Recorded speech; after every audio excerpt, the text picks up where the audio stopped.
like to welcome everybody to the Midsummer Nights Science series. Midsummer Nights for Broad Institute. I'm Eric Lander. I'm the director of the Broad Institute, and we're delighted to have this turnout for the first of the 4 Midsummer Nights Science lectures. The Broad Institute is an unusual kind of institution. It's relatively young. It was only created about 4 years ago. And its purpose is to make possible scientific community amongst different institutions in the Boston area. It involves both the MIT and the Harvard communities. And there are scientists who work as part of the Broad, this very large Broad collaboration, who are at the Harvard Medical School, at Harvard School of Public Health, Harvard FAS, or MIT's Computer Science Department, or Chemistry Department, or Biology Department, or at any of the 17 teaching hospitals, including the Dana-Farber Cancer Institute, the Mass General Hospital, the Brigham and Women's, that's Israel, Children's Hospital.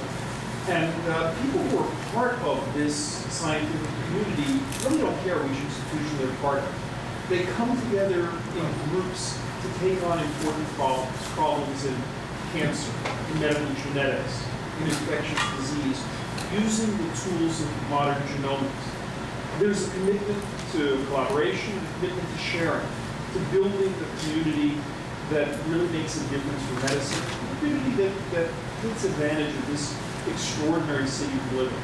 Cambridge in Boston is the center of the universe with respect to biomedicine. There's no place in the world that has this concentration of incredible institutions, really smart young people doing things. In that spirit of building community, we feel that the community that the Broad is involved in building goes beyond the pure scientific community, pure medical community of those institutions.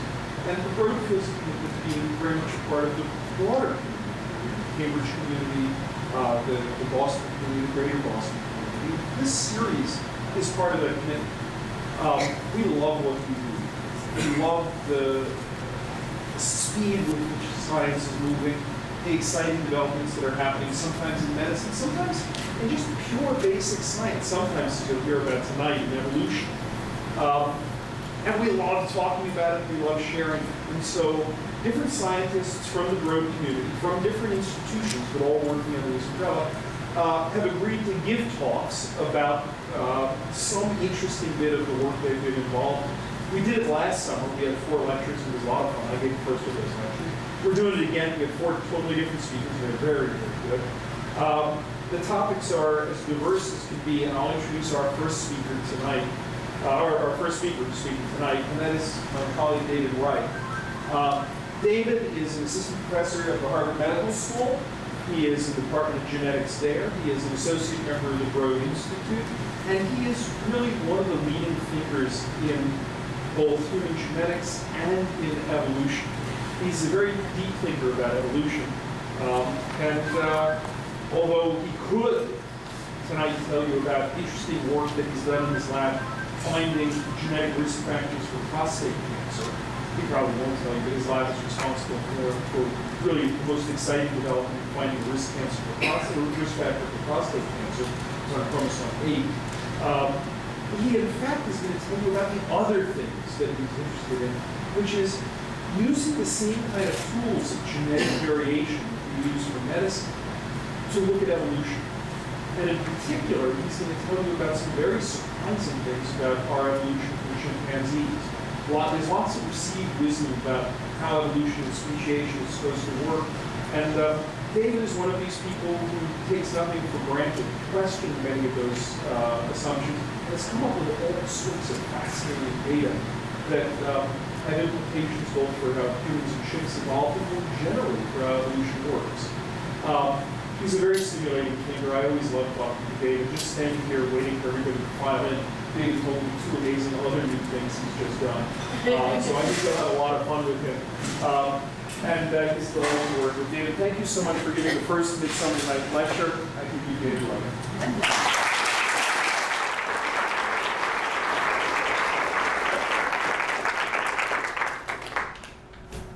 So I'm going to be talking today about the work that I've done over the last 5 years with some very close collaborators over a long period of time where we had to keep thinking about this data we were collecting and analyzing and keep thinking what it meant, and we went down wrong pathways many times, and it took a very long time to make sense of it the way that we did, and even so we don't know exactly what to think of it.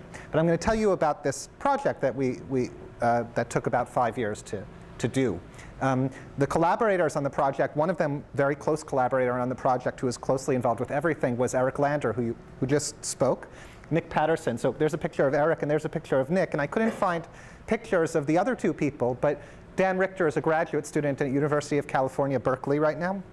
And Santé Gnere is a genius who puts together genomes. He assembles genomes from very small bits. And he's one of the people at the Broad Institute who puts together the genome sequences from lots of little bits. So together, we worked on this project over the last 5 years. So the first thing I'm going to give you is a slide you've almost certainly seen before, but it's a picture of DNA. And DNA is a double helix. It's a chemical molecule that's very long. And it's a string of A, C's, T's, and G's, adenine, cytosine, thymine, and guanines, which are bases, chemical bases, that in DNA are strung out in a particular order that spell out what the genes and the proteins are. We have about 3 billion units of bases in our genome, so the A, C's, T's, and G's are strung out along 23 chromosomes in 3 billion units. And that's all I'm going to say about chemistry. Here's some DNA sequence that I've been studying for one of the projects that I've been looking at. So you see there's A, C's, T's, and G's, and you can read them on the top row and then look at the next row and so on. This is about 2,000 bases out of our about 3 billion bases that we've looked at and that are in the genome. And this is the sequence. It actually spells out a gene that turns into a protein that does something biologically. But I'm actually not going to tell you about the proteins. I'm going to tell you about what we can learn based on the small changes we see in the DNA. I look at differences between people, and I look at differences between species. And so here's a long string of about 2,000 bases of DNA, and I'm going to show you the rate of variation between two people. So in 2,000 bases of DNA, if you take 2 chromosomes, say the one I got from my mother and the one I got from my father over chromosome 3, how often are they different? They're almost always the same, and only about 1 in 2,000 times, so about twice in this picture, will there be a difference. And so there are very few differences. We're almost all identical, but it's 3 billion units long, so there might be 3 million differences. So that's quite a lot of differences, and those differences explain why we look different from each other. But nevertheless, mostly we're the same. If you look at the difference between us and chimpanzees, it's only 10 times bigger. So there's only about 1 in 100 sites that are different. So between two people, maybe 1 in 1,000 sites, and between a human and a chimpanzee, maybe 1 in 100 sites. Between a human and a macaque monkey, which is an old world monkey, we're only maybe about 1 in, not 100, but 1 in 20 sites. So we're still very close even to an old world monkey like a macaque. So I'm going to be telling you about the comparison of our sequence to the chimpanzee sequence, which is 1 in 100 difference, to the gorilla sequence, which is maybe 1 in 80 difference, almost as close as the chimpanzee, to the orangutan sequence, which is maybe 1 in 50 difference, about 2.5 times bigger than our difference from chimpanzee, and to the macaque, an old world monkey sequence, which is about 5 times more different than us and a chimpanzee. So that's what I'm going to be telling you about, the comparison of our genome to 4 other primate genomes. So here's pictures of them. So there's the gorilla up there. There's an orangutan. There's a chimpanzee. But actually, that's a bonobo, but it's kind of chimpanzee. There's 2 species of chimpanzees and bonobo. And that's a macaque, which is an old world monkey. And here's how they're related to each other, but we know really very little about it. So humans and chimpanzees share a common ancestor, and these numbers are really imprecise. So we can get them from the fossil record or other types of information. But it's about 5 million years ago since we split from each other. Maybe 6 million, maybe 4 million, maybe 7 million. People argue about it. The gorilla is a little bit more distantly related, maybe 7 million years separated. The orangutan is maybe 16 million years separated, but people argue. Some people say 14 million years, some people say 18 million years. And there's a debate based on the fossil record. You get these ancient fossils that look sort of orangutan-like, and they might be 18 million years old. And people argue, does this mean orangutans had already split from this time? So that's the argument that forms. This is the type of evidence that's used to estimate when we split. And the macaques are probably split somewhere between 21 and 33 million years ago based on the fossil evidence, but you can see how imprecise these numbers are. So I just wanted to give you a picture So I'm going to tell you first of all about what my talk is really about is about the process of speciation. So species, it's a funny concept. So we recognize that there are species in the world. If you look at animals, they seem to be in discrete groups that are separated from each other. So like humans seem discontinuous from chimpanzees. There doesn't seem to be intermediate creatures. You know, there's chimpanzees and humans seem discontinuous from gorillas. And so there's this idea that species are distinct things and that there are not intermediate things. So how do those distinct entities, those groups, form? And so it's sort of almost a philosophical debate. What makes something distinct? It is a philosophical debate.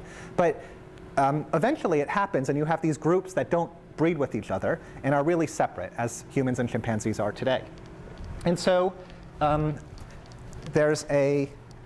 my slide projector is showing something that's very different from what's on my screen. So this is pretty bad.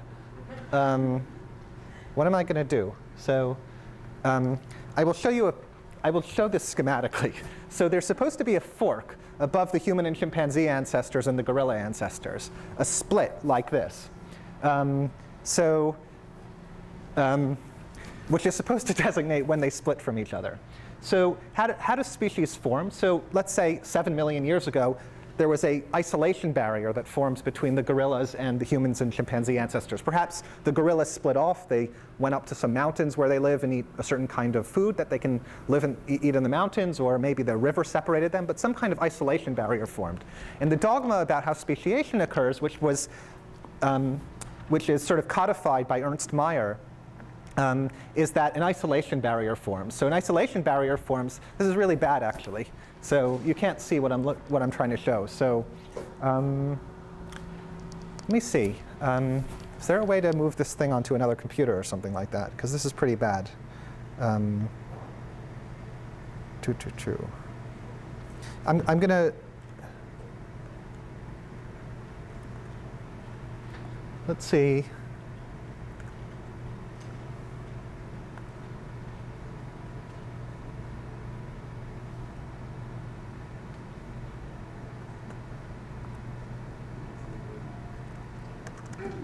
This is going to be better. That's better. OK, good. So I'm going to repeat what I said. So if you sort of go back to 7 million years ago, and you go back to the separation of human and chimpanzees, the way it happens is that there's the dogma, the standard dogma is that there's an isolation barrier formed. There's some separation like a river forms between them. And then if you go further in time, another million years or so, there's another isolation barrier form, and that's the isolation barrier that's between the beginning human and chimpanzee ancestral sequences. And then you evolve them for another 5 million years, and what we see in human, chimpanzees, and gorillas today are the product of those separations.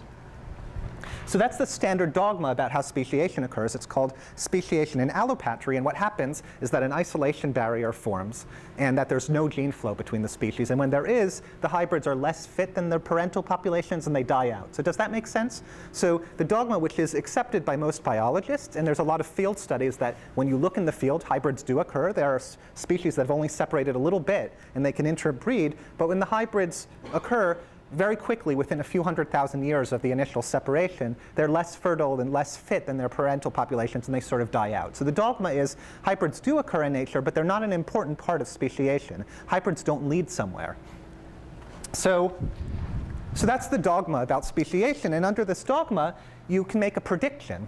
So if you were somehow able to magically go back in time to the time of this split of human and chimpanzees and ask, at this time, 5 or 6 million years ago, if we were able to magically sample DNA from individuals in this population and compare them to each other and ask, how diverse is this population? How are they all related to each other? Which you can do with DNA sequence, just like you could do in humans today. If you could ask that question, how are they all related to each other 5 million years ago, if it was just a simple split where some individuals got isolated on one side of the river, the relationship of those individuals to each other should be just like that of humans today, right? Or chimpanzees today. If it's a normal population that just got isolated from another population by an isolation barrier, the relationship between individuals in that population should be just like humans or chimps or gorillas today. On the other hand, if that's not true, maybe there'll be a different pattern. So if we were able to magically go back in time to the time of splitting, we could actually ask the question, is the pattern of variation then similar to what it is today? So now I'm going to show you some real data that we've looked at, strings of A's and C's and T's and G's from these 5 species that we've been comparing, human, chimpanzees, gorillas, and orangutans.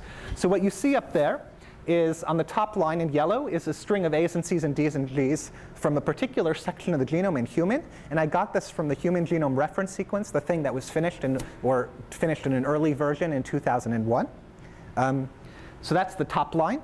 And then we had bits of the chimpanzee genome that we were able to line up. And they're the same place in the genome, but they're a little bit different. And so those are in pink. And the gorilla sequence, which is what we contributed to this project, we sequenced a lot of gorilla sequence, is in green. We also got orangutan sequence, little bits of orangutan from the same place in the genome from public databases. So we got them on our computer and downloaded them. And also the same for macaques. So we got these 5 species where we were very confident we were looking at the same gene, the same section of the genome. So we lined them up very carefully, and you can see they're all lining up. All the T's line up, all the A's line up, all the C's line up, but there are differences. And those differences reflect historical mutations that occurred since these populations separated. The difference you see here is a very big difference. There's, I don't know, a 20 or 15 or 30 base pair insertion that you see in human and in chimpanzee. And presumably, since gorilla, orangutan, and macaque don't have it, there was an individual 5 or 6 million years ago who lived somewhere between 5 and 6 or 8 million years ago, ancestral to human and chimpanzees, in whom this insertion occurred. There was a mutation. Why did it occur? I don't know, some UV light hit them or something like that, or some DNA slipped wrong. And there was an insertion of 20 or 30 bases, and that's what you're seeing there. And it occurred in an individual who was ancestral to humans and chimpanzees, to not gorillas. So this tells you something really important immediately, which is that human and chimpanzees are most closely related in this section of their genome, right? Because how could this occur if humans and gorillas were most closely related? It can't occur, because what you're seeing here is something that reflects an individual who is ancestral to human and chimpanzees and not to gorillas. Does that make sense? It's a really important observation, and we see this in the genome, not just this once, but hundreds of thousands of times. What's very interesting is you don't see it all the time. So this section, which is another section of the genome that we studied in our study, here the insertion is a human and gorilla share it. And what this means is that there was an individual who was ancestral to human and gorillas, but not to chimpanzees, in which this insertion occurred. That means that at that section of the genome, we are most closely related to gorillas, and chimps are more distantly related. So what does this mean? It means that humans and chimpanzees are in fact not the most closely related in every section of the genome. In some places, we're more closely related to gorillas. And in fact, I haven't shown you, but there are places in the genome where chimpanzees and gorillas are most closely related, and we're more distantly related. And that actually occurs almost exactly as often as humans and gorillas most closely related. So we estimated how often this occurs, and it's about 18 to 29% of the time we estimate humans and chimpanzees are not most closely related. And one of those other 2 pairs, humans and gorillas or chimpanzees and gorillas are. So this is an amazing fact. And it means that humans, chimpanzees, and gorillas split off so closely in time that they're more closely related. Sometimes we're not most closely related to chimpanzee. It's just like if you look at my relationship to my brother, who I share half my DNA with, and you say, at some sections of our genome, how are we related to each other? Well, we share the same parent. We're related 1 generation ago. But at some sections of our genome, half our genome, we're completely unrelated because we got different DNA from our parents. And there I could be much more closely related to any of you than to my brother. So there's places where, in some places, I'm more closely related to my brother, and in some places, I'm more closely related to anybody in this audience. And it changes from section to section of the genome depending on random chance and what I got from my parents. And it's the same for human, chimpanzees, and gorillas. If you can magically go back to that time 5 or 6 million years ago, it occurs so closely in time that it's as if you took 3 DNA samples from the population, and sometimes 2 are most closely related, sometimes the others are most closely related. So that's a really important observation, and everything I'm going to talk about in the next half an hour is about that. So how can this happen? I just told you, but I'm going to show it to you again in a picture. So I'm going to call tau species. This is a Greek letter tau, and I'm using it to refer to the time these populations separated. Let's say it was 5 million years ago. This isolation barrier formed, this river separating human and chimpanzee ancestors. How can it be that we're most closely related to gorillas in some places in our genome? So if you look at the line of descent of a particular gene, so take beta globin, which is a gene that's used to make proteins in your red blood cells that are important for oxygen.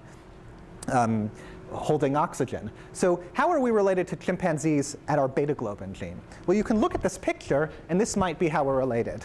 So at the beta globin gene, how are we related to chimpanzees? Well, we're at least as closely related the time of divergence has to be at least as old as the species separation, but it's almost certainly older, right? Because the isolation barrier formed, but the individual, the chimpanzee who went on to become the ancestor of all chimpanzees there, and the human who went on to become the ancestor of all humans there, it was a different individual almost certainly. So the difference on their beta globin genes of the two ones who gave rise to the modern populations of humans and chimpanzees, they were not sharing a common ancestor as one generation before. They would be as distantly related as two humans are today, say.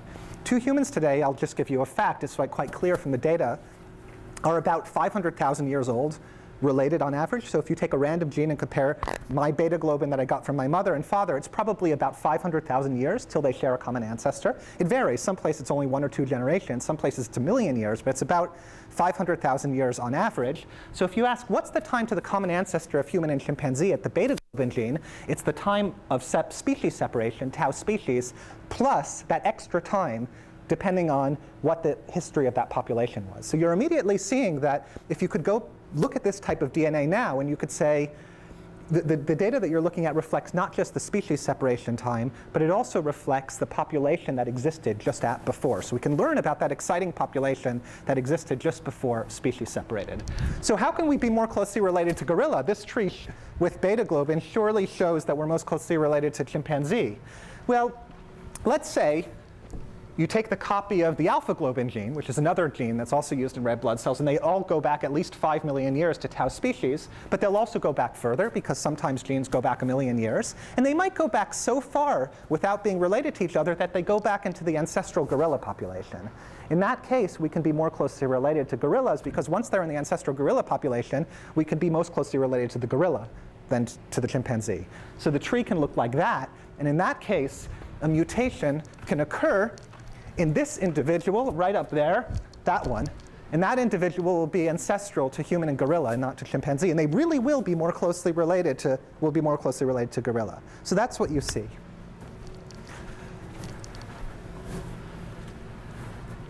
So the thing I was trying to tell you is that often when people try to use genetics to look at history, they assume that that genetics can tell you the time that things separated, right? Mitochondrial Eve. We all share a common female ancestor 190,000 years ago, or whatever the number is, or a common male ancestor 100,000 years ago. But it varies from the male ancestor to the female ancestor, and from every other of the 100,000 or so loci in the genome, places in the genome.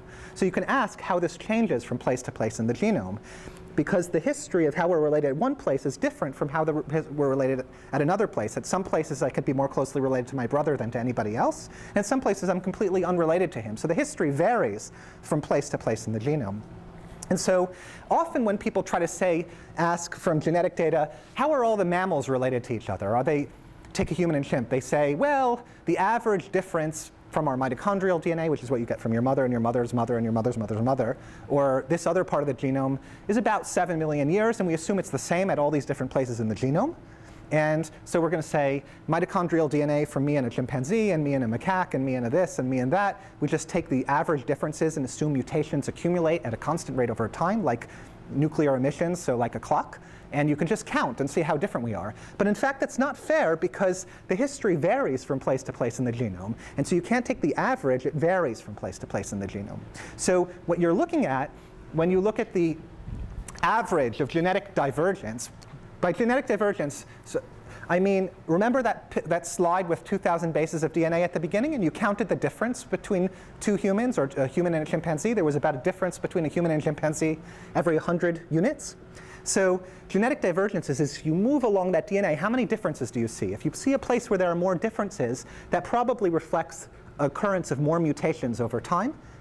And that probably reflects not just that the mutation rate's been higher, but that the actual amount of time has been higher. So you can actually use that data moving through the genome and seeing how different we are from chimpanzees in places of unusually high difference or low difference. Just like you can move through the human genome and see places where I'm absolutely similar to my brother, so we must be related 1 generation ago, versus places we're quite differently related, so we must be related 500,000 years or 1 million years ago. You can move along the genome and make a picture like this. We can't make such a pretty picture because our data is not that good, but it's like a skyline plot, right? So there's a picture of how diverged we are in time. So this is time. And let's say tau species, the time we separated from chimpanzees, just was, say, 5 million years. But at every place in the genome, the genetic divergence is at least 5 million years, no more recent. So at beta globin, it's at least 5 million years, but sometimes it's 6 million years. Other places, it might be 8 million years. Other places, it's almost 5.1 million years. And it varies from place to place in the genome. And so that's the true thing. And when people look at how different we are from a chimpanzee, they're actually looking at the average of that, the average height, the average divergence. They're not looking at the most recent section. And if they're interested in speciation, when species separation happened, they really wish they could study that section, right? That corresponds to the minimum of that skyline plot, the minimum divergence. That's what you would really like to know. So the thing that we set out to do here was we were trying cognizant. We realized that this was an issue, that it varied from place to place in the genome, the time of separation from human and chimpanzees. So we wanted to find the places where we were most closely related to chimpanzees and say, what's the minimum of our divergence from chimpanzees? And that's the time of species separation. And then we also wanted to ask, by focusing on the minimum, do we get an answer that's different from focusing on the average? Everybody's assumed the average is OK from genetic data, but we want to see if you learn something different from focusing on the minimum, because the minimum is the time the species separated. So that's what we did. Yes? What's the horizontal scale? The horizontal scale is position along, say, a chromosome. So if you move along a DNA sequence all the way along, say, our chromosome 17, the time of divergence will change from place to place.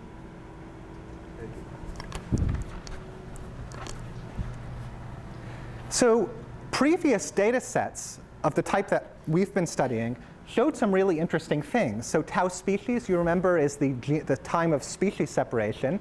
And tau genome, which we call the average genetic divergence, they were not the same number. Some people estimated that the average genetic divergence between human and chimpanzees was twice that of the species divergence. So if the species divergence was 5 million years, the genetic divergence was 10 million years. It's a huge difference, and it suggests that instead of, in the ancestral population of humans and chimpanzees, the average time to the common ancestor being like what it is in humans today, about 500,000 years, or like what it is in chimpanzees today, which is about 1 million years, instead of that, it was 5 million years, something completely different. So remember I started by telling you that this standard dogma of speciation says that if there's a simple allopatric speciation where there's an isolation barrier forms, and no subsequent mixture, if you could somehow magically go back in time and sample DNA from that ancestral population and ask what is the genetic divergence between two individuals in that population, it should look just like humans and chimpanzees today.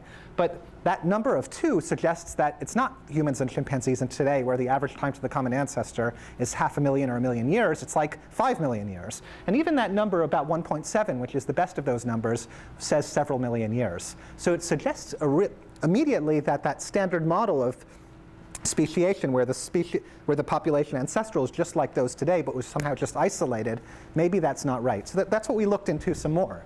So these are the previous data sets, and we just gathered a lot more data. So we gathered about 800 times more data, so we could analyze these numbers more simply. And what we did is we analyzed the data in a very simple way, and we just did counts. We counted things. So we counted mutations. So here's another picture. And in this picture, you're looking at the difference between human, chimpanzee, and gorilla and orangutan. And I've left out macaque just to make the picture simple, but we also studied macaque. And these starbursts indicate mutations. So what I mean by a starburst is there was some ancestral individual in the gorilla ancestors, but not the other ancestors at this time in the past. And they had a DNA sequence, and some UV light or something hit their DNA, and their cytosine, their C, changed to a T. That's the starburst. It was a mutation that occurred. And now all the gorillas will have a T now, and all the other species will have a C. So when you line up human, chimp, gorilla, orangutan, macaque, the gorillas will be marked out as unique at that site. And if gorillas diverged longer ago, there will be more opportunity for that to occur. And so there'll be more mutations on the gorilla line. And so if we really think that gorilla is slightly more diverged than humans and from humans than chimpanzees, there should be more gorilla unique events than chimpanzee unique events. Does that make sense? And you'll also see very special events up there, those 2 up there on the internodal branch, ancestral to human and chimpanzee, but not ancestral to gorilla. Those are very special events. That's like the ones I showed you pictures of before. Those are events where when you see them, they mean human and chimpanzee are most closely related there. There's another tree where human and gorilla are most closely related, and there's one event ancestral. So what we're going to do is over 2 DNA sequences, you line up a sequence of about 500 base pairs, and you just count these events. So what you see here in region A, the count would be there's 4 human unique events, there's 4 chimpanzee unique events. You expect about even numbers because the lengths are about equal, right? There's a bit more gorilla events, and there's 2 human-chimpanzee clustering events. This is telling you that humans and chimpanzees are most closely related here. And here, there's a human-gorilla clustering event, because human and gorillas are closely related here. There's not a lot of data from any particular section of the genome, but we looked at 30,000 of these sections. So we just added them all up. And so we get lots of counts of human-unique, chimp-unique, gorilla-unique events. And so here's the whole data set. So that's the whole data set. So NH means the number of events that are human-specific, right? So human only. NC is the number that are chimpanzee-specific. And you see that on the autosomes, which is our chromosome 1 to 22, not our sex chromosomes, not X or Y, there's about 28,500 human-only events, and almost exactly the same number of chimpanzee-only events. And this is telling you immediately that humans and chimpanzees are symmetric, that they're related and have the same divergence from each other. They're symmetrically related from a common ancestor. And a gorilla is substantially more genetically diverged. It's an older divergence. And so we really are most closely related to chimpanzees. But if you look at also the NHG and NCG events, these are places where we're most closely related to gorillas, and those occur too. So there are places, as I said before, where we're most closely related to gorillas. And at the bottom of the chart, there are 6 event classes, human orangutan clusters, which really can't happen. We're most closely related to orangutans. How could that happen? We're more closely related to an orangutan than to a chimpanzee and a gorilla. We think that those are due to problems in our data, where you have not just one mutation at a section of your genome, but 2 independent ones, one on the human line, one on the orangutan line. Coincidentally, they're the same exact mutation. It makes us look like human and orangutans are most closely related. So we were worried about these, and we had to be very serious about them messing up our analysis. So one of the things we tried to do in our study was to be very serious about these problems in our data. So we know that the basic patterns in the data are telling us human and chimpanzees are most closely related. There are some places in our genome where we're most closely related to gorillas. But there are also these problems. And for example, in particular, the human-gorilla clustering events, we think about 1/3 of them are just false events due to double hits. But we also have evidence that about 2/3 of them are real places where we're most closely related to gorillas. So that's the data. Yes? Might they not be events, at least some of them, where, say, a chimp lost a section of DNA and the humans and the gorillas held onto it? Something that, say, helped manage something in the body of a larger animal, and so a smaller animal was able to survive without it. And so it's something that's just, from the splitting point of the chimp, from the gorilla and our common ancestor, but was lost in a... So that's a great idea. The question is, can't it be a loss of something, not a gain of something? And I consider a loss of something and a gain of something the same thing. They're a change. And the loss that you're describing, where, say, the chimpanzee was it, or the gorilla was the gorilla in your... Between the gorilla and whatever the other common ancestor. The pattern that you would expect from your argument is that the gorilla would be different from everybody else, and so it would be a gorilla-only event. So it would be an NG. It would be a gorilla-only event. It's a mutation that occurred on the gorilla lineage, so it's actually appropriately dealt with in what we're doing. The human, chimpanzee, macaque, and orangutan would all have the same type, and it would reflect a mutation that occurred on the gorilla line since the split from the others. That's actually what we want. We want it to be an event that reflects an accumulation of errors on the gorilla line that we can use as a clock for how much time has passed on the gorilla line. So it's exactly what we want. But it's possible that we might maintain a sequence that we share with gorillas that was then subsequently lost in the chimpanzees. That's right. That would be a chimpanzee-only event. Okay. And so we're counting these events to see how much time has elapsed for these types of events to occur. Yes? So you're essentially comparing the strings of A's, G's, C's, and T's. How accurate is the sequence when you sequence? The question is, how many errors are there in the DNA sequence from the sequencing machines at the Broad Institute? So the question is, how many errors? And we know the answer to that question. There seems to be about an error every, well, it depends on how stringent you are and only looking at the best sequence, but it seems to be about an error every 10,000 bases, and in some sequence, an error every 1,000 bases. So for analyses where you're only looking at changes that occur every 1,000 bases, an error every 10,000 bases is worrying, but not terrible. And we try to count for sequencing error in our work too. When you're looking at differences between humans, where the differences are 1 in 1,000, the sequencing error rate is high enough that it's actually comparable to the human difference rate, and you see lots of fake differences between people due to that. It's a very important question also. So I'm going to talk about what you do with this data. So we did two things with the data, only two things with the data. We had two ideas. So idea one is let's focus not on the whole genome. I showed you all the data we had, all 28,500 human-only events. But I'm going to now have two ideas, and I'm going to focus on subsets of the genome. So let's focus on the subsets of the genome where humans and chimpanzees show each of the three cluster patterns. Remember, there's places where human and chimpanzees are most closely related, human and gorillas are most closely related, and chimpanzees and gorillas. And if what we are saying is true, in places where human and chimpanzees are most closely related, the genetic divergence between humans and chimpanzees should be unusually low. So, for example, in places where human and gorillas are most closely related, near a human-gorilla clustering event, right? A mutation where human and gorilla share something and the others don't.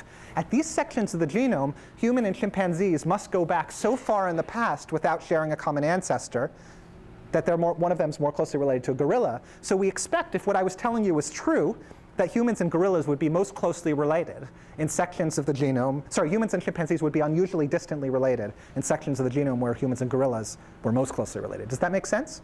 Because the tree would look like that. The human and chimpanzee lines would go back so far in the past that they went back into the ancestral gorilla population, so we would be unusually distantly related to chimpanzees. Does that make sense?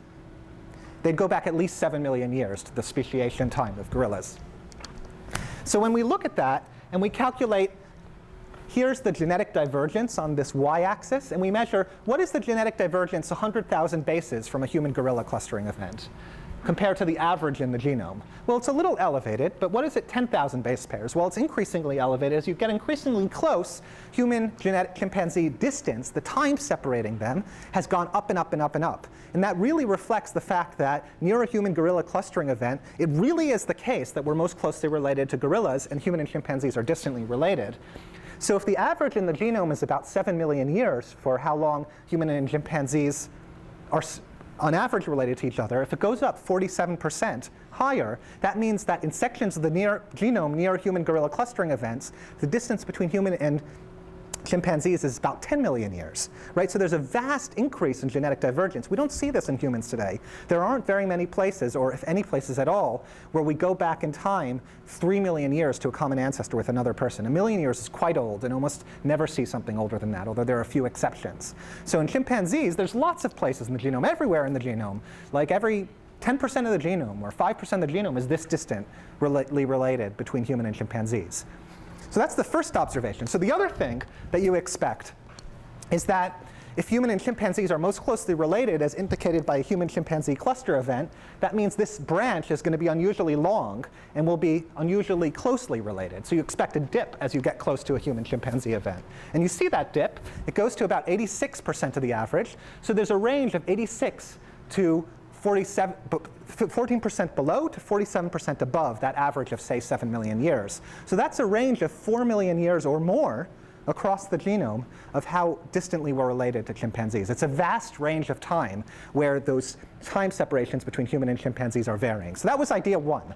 We wanted to see how wide the range of genetic divergences was, because that would tell us, well, maybe we should take seriously in understanding speciation, the fact that there is this divergence. I guess we have to, because there's a lot of genetic variation.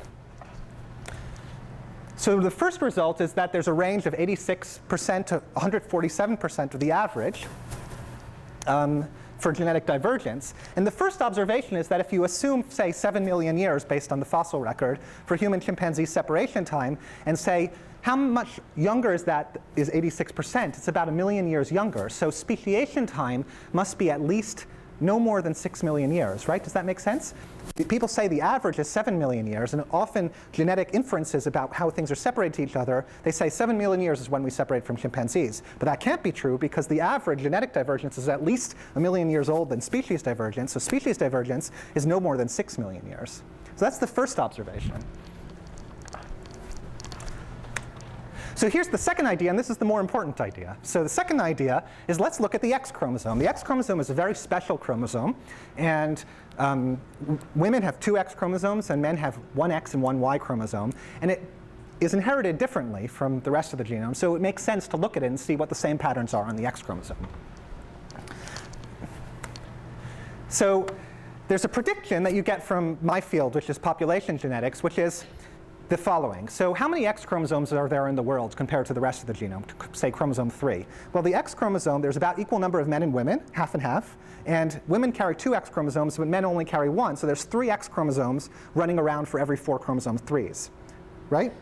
The number of X chromosomes in the world is about 3/4 of that of the number of the rest of the chromosomes. And so if you ask what's the time to the common ancestor of 2 X chromosomes, the probability in any generation that 2 autosomes, which is not X chromosomes, share an ancestor is 3/4 of that of the autosome of the X chromosomes, right? Because if you take any 2 random autosomes, not the X chromosome, and ask what's the probability that they happen by chance to have gotten it from the same parent, there's 3/4 as many X chromosomes as autosomes, so the likelihood of them sharing an ancestor each generation is about 4/3 higher, or 3/4 in the other direction. And so the expected time when a human, 2 people share an X chromosome ancestor should be 3/4 of that of the autosomes. Does that make sense? So in a normal population where everybody's randomly mating with each other, which is not a normal population, but in a normal population like that, you expect the X chromosome time to the common ancestor to be about 3/4 of the autosomes. And so in that case, if you look at human and chimpanzee separation and look at what we already learned from the rest of the genome, let's say, I'm making up a number now, human-chimpanzee speciation time, I'm just making up a number, was 5.5 million years. What we just learned from the other data would be, if you do a little bit of statistics, you get that the rest of the genome is on average 7.2 million years. I said it's at least 1 million years older, but the best estimate is not just 1 million, but 1.7 million years older. So that's your estimate. So the X chromosome should be 3/4 of the way from speciation time up till here, so it should be here. When you do the calculation, you expect that the X chromosome separation should be 94% of the rest of the genome. So that's what we expect. So we look at the data, and it's 83.5%, not 94%. So let me show you the data. If you look at chromosome 1, 2, 3, 4, 5, et cetera, compared to the average, they're all close to the average of genetic divergence between human and chimpanzee. But if you look at the X chromosome, it plummets. It's 83.5% of the average. So that's a huge difference. It's much lower than the expectation, which is 94%. It's very different. It's very significantly different. And then we do the same thing to human and gorilla, right? We look at human and gorilla and we say, you expect human and gorilla to share a common ancestor, say 94% or something like that, of the autosomes, the rest of the genome. And you expect huge reduction if it's just like the chimpanzee, but there's no huge reduction. So it's something special that occurred in the ancestors of human and chimpanzees that did not occur in the ancestors of human and gorillas and is not going to occur whenever we do this kind of analysis. It's a very specific reduction in genetic divergence on the human and chimpanzee X chromosome, not the rest of the genome. So we don't see this. You might say, well, you'll see this whenever you look at data like this. Something funny about the X chromosome, but you don't, because when you compare the human and the gorilla in the same data, you don't see the same thing. So there's this big reduction on the X chromosome that you don't see in the rest of the genome.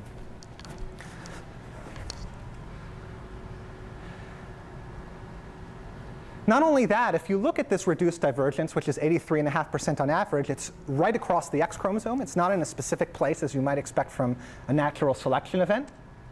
And if you look at the places, remember I told you about these places where human and gorillas are most closely related? So these are these places where there's mutations that cluster human and gorillas and exclude chimpanzees, or cluster chimpanzees and gorillas and exclude humans. If you look at those events, which reflect the fact that the average time to the common ancestor in that ancestral population is very big, that there's a lot of diversity in that ancestral population, they're 1/4 of the rate on the X chromosome as the rest of the genome. And in fact, we think all of those events are just false positives due to 2 mutations. We think there are none or essentially no places where humans and gorillas are most closely related. On the entire X chromosome, we're most closely related to chimpanzees, with perhaps an occasional few and far between exception. So in sharp contrast to the rest of the genome, where the time to the common ancestor of human and chimpanzees is huge, like millions of years in that ancestral population, the time to the common ancestor on the X chromosome is very small.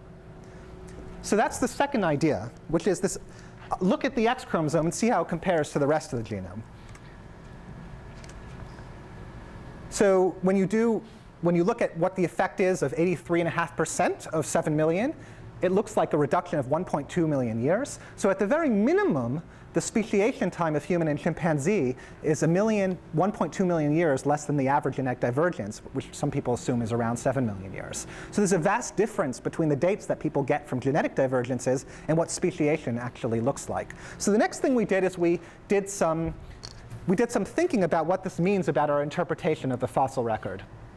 So the first implication is that this challenges our current interpretation of some fossils. So the oldest current fossil that's recognized as a hominin on our lineage and not on the chimpanzee lineage is of an individual who probably walked upright because their spinal column entered the base of their skull from the bottom, not from the back, as something that would be on all fours was. So based on its skull, you can tell that it walked upright, or that's the interpretation. And it's a skull from Chad that has been dated to somewhere between 6.5 and 7.5 million years ago. So if there's a fossil that walked upright and seems to have multiple features shared with us that dates to 6.5 to 7.5 million years ago, then we must have separated at least that long ago, right? So let's just be careful and say, well, let's say human chimpanzees separated at least 6.5 million years based on this fossil.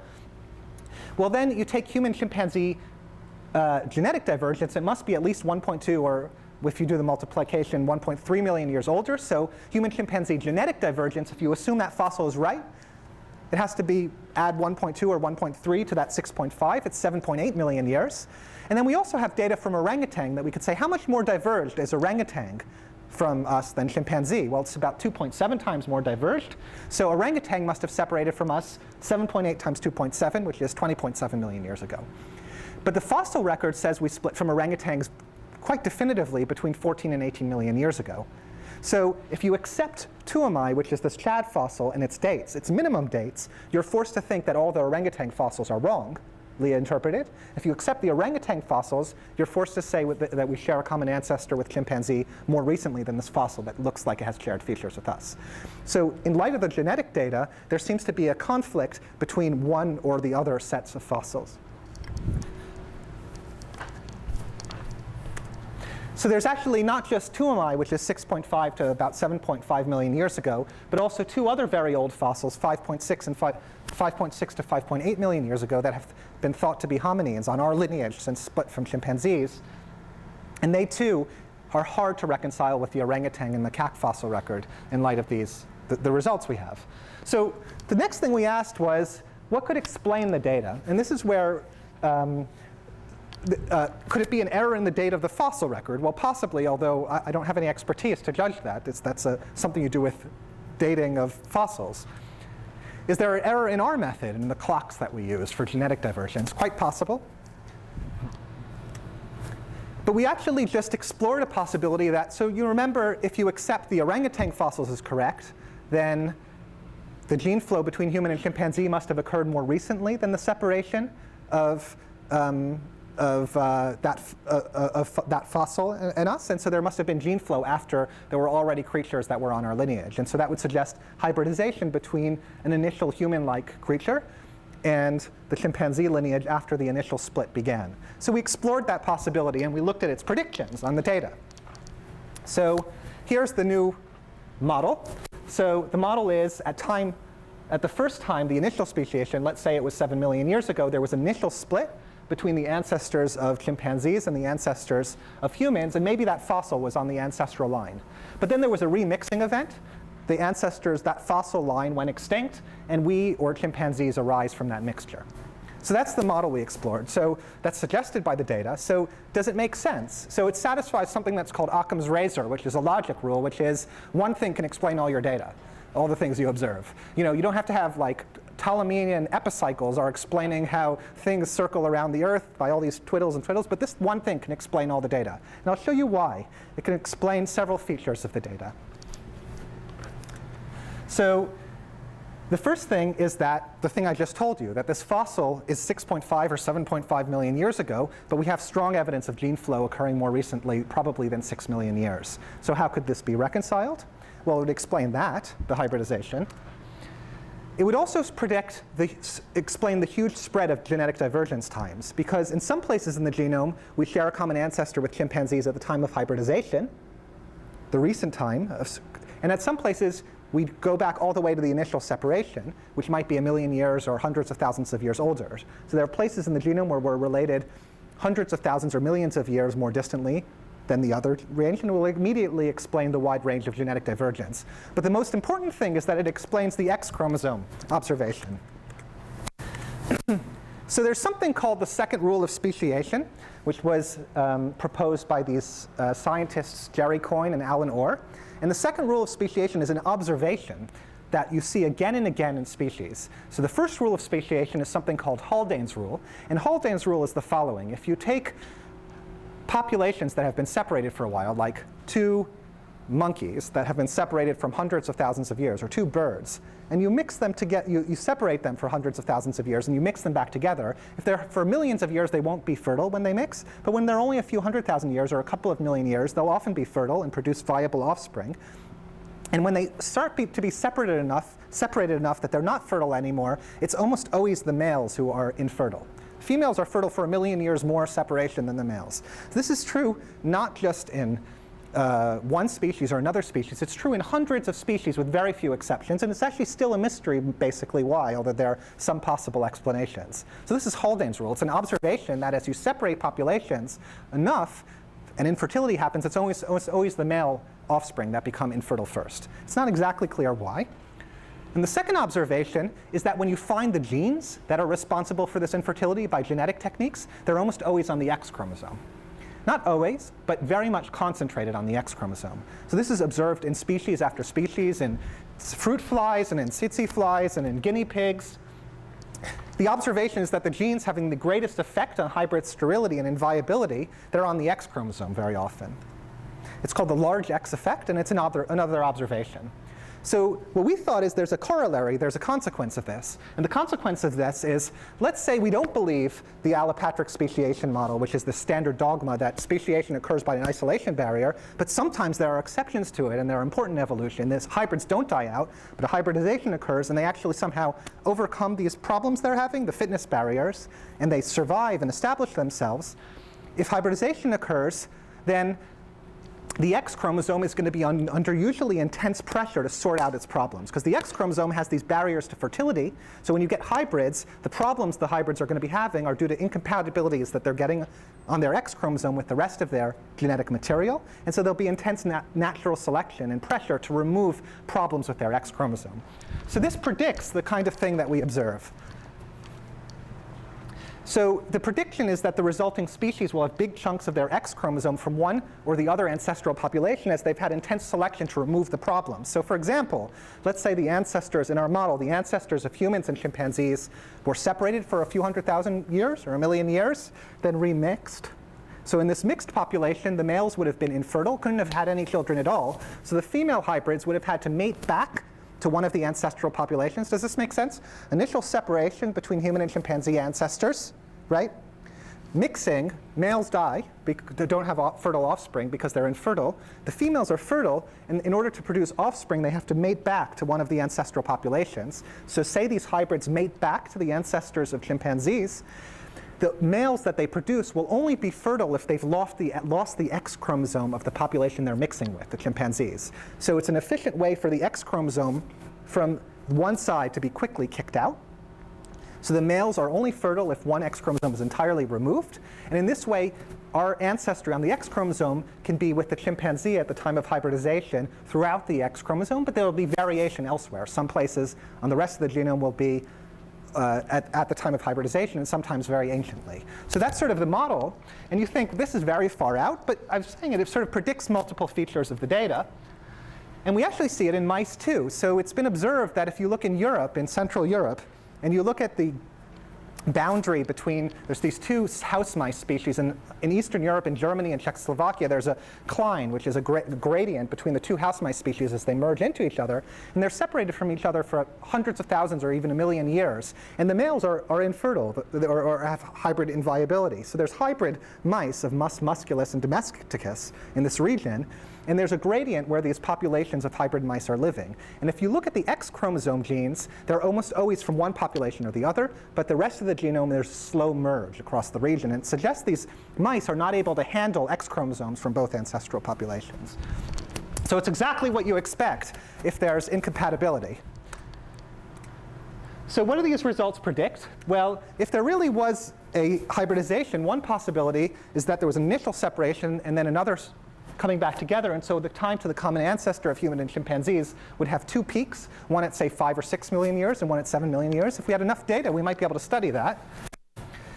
The other thing is that why should all the natural selection occur on the X chromosome? It has a lot of the genes, but not all of the genes. So if we had enough data, we could see big swaths of selection from one ancestral population to the other on the rest of the genome, some big regions of low divergence between a human and chimpanzee, or high divergence between human and chimpanzee elsewhere in the genome. So what we're going to look for when we have a whole gorilla sequence and can line it up with the existing sequences of human and chimpanzee and orangutan and old world monkeys is we'll look for big swaths not just on the X chromosome but on the rest of the genome where we're unusually highly diverged or unusually closely diverged. The idea of hybridization is interesting, and a lot of people have been interested in it in evolution because it's an exciting and a creative idea.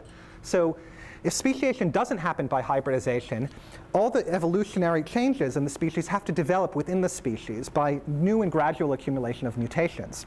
But if species that are separated by hundreds of thousands of years can mix back together, it creates a pool of genetic diversity within the continent where these species are that can be tapped in a time of adapting to a new environment, say humans adapting to a new environment or chimpanzee ancestors adapting to a new environment, which they can use to adapt to new and interesting and important changing environments. Just like sex in humans allows us to combine traits from parents, put them together in new ways to survive better in new environments, so too hybridization could allow together traits that are in different populations, put them together in a creative way. So people have been interested in this, but with genetic data you can go magically back to the time of the separation of these populations and ask what was happening then. And the data seem to say it was not a simple split, that was complex, it took a long time to separate, and the X chromosome is really funny compared to the rest of the genome.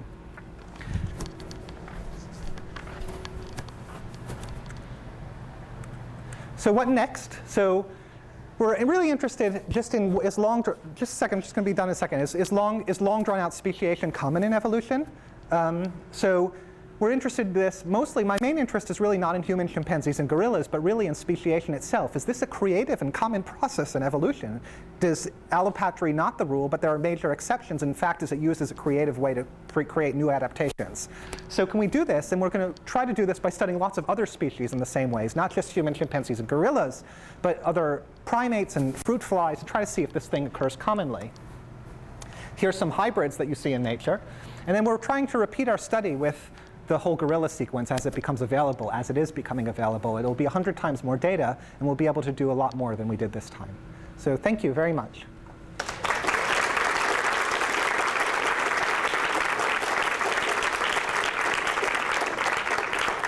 So I think I just hit the hour, but I'm happy to stay for questions as long as people want, and I will also be at the break afterward. I think there's a reception afterward. But why don't we have like a few questions if people don't mind. So you had a question first. I was going to say, you think that there was a split around 7 million years ago, and then about a million or 1.5 million years of not much happening, and then discontinuous interbreeding about 5 million years ago? So the question is, what is the model of our speciation? And I suggested to you in that picture a very simple model. An initial split around 7 million years ago, even an allopatric split with an isolation barrier forming between human and chimpanzee ancestors, and then a remixing sometime later, say a few 100,000 or a few million years later. And that was what I was suggesting in the picture, and that either we or chimpanzees emerge from that mixing, so that either we or chimpanzees arise from a hybrid population. And one of the interesting things about our data is you can't tell whether we, under that model, we or chimpanzees, or even both, are hybrid populations from that data. But in fact, complex speciation and hybridization and tapping multiple ancestral populations can be more complicated. So it could not be just one initial split, but it could be a split and then multiple comings together over time. And so there's a family of complex speciation models, all of which may tap the creative power that hybridization could offer, and all of which could produce these patterns. But I just showed you a simple one to give you the idea, and we have no ability to distinguish between these. And in fact, I was trying to make clear that what we've shown in our data very strongly, and what I'm very, very convinced of, is that the separation of human and chimpanzee ancestors 5 or 6 million years ago, whenever it was approximately, was not a simple event. So I think I'm very confident about that based on the data. Now what explains it, this is a plausible explanation. In one fell swoop, it explains multiple features of the data. But I don't know if this is the right one. It makes predictions that we could test with more data. We haven't proved it yet. This question here. It's something pretty basic, though I never understood. How does when everyone talks so confidently about mutation rates, when mutations are the result of diverse or whatever? Or the results of what? Results of random things or external things. Everyone talks about mutation rates, where it sounds like a circular argument. How did they establish the mutation rates for different types of So the question is, how do you use, it's a great question, and this is the question about the molecular clock, right? So the question is, how do you know that mutations can be used to count time? And it's the same way you can use, it's the same question as, how do you know that the emission of radioactive particles can be used to calculate, the date of carbon-14 or, uranium decay? How, it is the same. And what's happening is that there's an emission of particles from the uranium atom that converts it into something else. We know it occurs at a certain rate over time, but when it occurs is random. But there's so many emissions that on average, so we look at enough data so that the average is reliable. But you're absolutely right. In any one of our little regions, the data is so, we call it stochastic, variable, due to these random effects. You can't learn much from any region. Only by looking at tens of thousands of regions in our case can we learn something very precise. So we're looking at averages. And then you could ask questions. If you believe mutations are clocks, what does it predict? Well, it predicts that the same number will have happened on the human and chimpanzee side. We see that. Are the numbers large enough on the human genome of the chimp to have this effect of being able to average? Yeah, so They are large enough. we looked at about 1% of the human and chimpanzee and gorilla genome, and we saw, for example, 28,500 events. So if you see 28,500 events, the true number that you expected might be, I don't know, 160 larger or 160 smaller, which is the standard error of that number approximately, but not that much different. Yes? So if the isolation between the species took longer or occurred later than you thought it did, does that mean that the species-specific mutations may have had to occur in a shorter amount of time, and that they may have had to have taken place more quickly than thought earlier? So the question is, I think, and tell me if I'm wrong, is the fact that speciation took a long period of time, has that resulted in a compression or an extension of the mutations that occur to separate the species? And has there been an acceleration or a deceleration of the mutation rate? Or perceiving, right? Is that what you're so looking at now? So we're looking at those questions, and you can test these questions. So for example, if there's an acceleration of the mutation rate ancestral to human and chimpanzee as they were separating, then you would expect that there would be more differences on the human and chimpanzee side than on the gorilla side, since they're common ancestor. You would expect a symmetrical accumulation of mutations, but you see symmetry, and asymmetrical if there was an acceleration. And so you could test by the symmetry in these trees whether there's been an acceleration or a deceleration. But we use, in fact, the number of mutations as a way to measure time. And so in some sense, it's a partially circular argument. Right. We're using the large number of mutations we see to say there was a large amount of time that passed in this complex speciation process. And you could say, well, maybe the mutation rate accelerated or decelerated. We think that didn't happen for many reasons, but one of them is there's symmetry in the trees. There doesn't look to be an acceleration that you see on one side of the tree than the other. And then there's some other features of the data. But that's a really important question, and you're worried, and we're always worried about whether our molecular clocks are reliable and whether we can do things that are not vulnerable to uncertainties about your molecular clocks. Question here. When did the human and the chromosome number between human and chimps change? When and how? That's a good question. So what is the chromosome number for chimpanzees? I think it's 24 rather than 23. And it's not known exactly when that occurred. Our chromosome 22 is a fusion of two chimpanzee chromosomes. The gorilla also, I think, has 24 chromosomes, but there are very few changes. It's hard to estimate and know when these things occurred because you only have two samples from these events. It's hard to estimate when they occurred, but you know that they occurred, for example, before human-chimpanzee separation, but after human-gorilla separation. So it's a really good question, and I wish one was able to look at and estimate times for these rearrangements of the chromosomes. I think it's really an interesting question, and I think I haven't given you an adequate answer, actually. But it's a good thing to talk about. I'd like to think about it more. A question here. Yes, you chose to analyze the X chromosome. How about the Y chromosome? So the question is, why didn't we analyze the Y chromosome like we analyzed the X chromosome? Isn't the Y chromosome just as good as the X chromosome? And the answer is no, it's much less good than the X chromosome. And the reason is the Y chromosome is what's called non-recombining. It's inherited as a single unit. It doesn't break up by mixing like the X chromosome does. So when a woman has two X chromosomes and makes an X chromosome that she puts in her egg and sends to her offspring, her two X chromosomes line up at meiosis, and they exchange bits. And the sections that she sends off to her offspring, say the bottom third might be from her dad, and the next third might be from her mom, and the next third might be from her dad. The Y chromosome doesn't do that because it never lines up with another Y chromosome. And therefore, its history is that of only of the history of your father's father's father's father. So there's only one history in the Y chromosome, whereas the X chromosome, because of this break that happens every generation, has tens of thousands of histories in it. So we can average across those many histories to learn something precise. There's so much variability, like the gentleman asked about over there before, from one section of the genome to the other. It's very variable that you can't learn much from studying any one region, the Y chromosome or the mitochondrial DNA or beta globin. You have to average. And the X chromosome provides the opportunity for averaging. The Y chromosome doesn't because it's only one history. It's the history of men.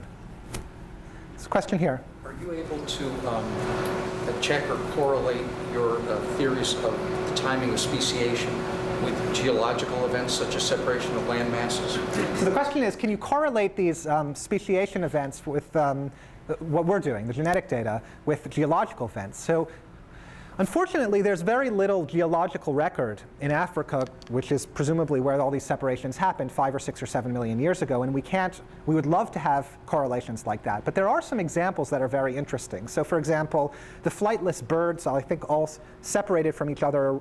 We are thought to have separated each other at the time that the continents separated from each other, and they can't fly, so they haven't flown across the continents. And genetic data seem to be corresponding approximately to those genetic time divergences corresponding to what we know geologically from the continents. Bonobos, which are one of the two chimpanzee species, are south of the Congo River, which is a major African river, a very wide and big river, and they're isolated. They can't swim. And it's thought that they separated at the time the Congo River formed, which is an important geological event that happened 1 to 1.5 million years ago. So perhaps we could use the genetic divergence of common chimpanzees and bonobos and see, does that match up with what you expect, and even estimate the mutation rate based on this geological event. But it's very interesting. The fossil record and the geological record, which is also very interesting, are only partially matchable to the genetic data. For example, if you ask, the human fossil record is actually quite rich, very rich in the last few million years from all the work we've done, and pretty rich even 4 or 5 or 6 million years ago. But the chimpanzee fossil record doesn't even exist. The only chimpanzee fossil we have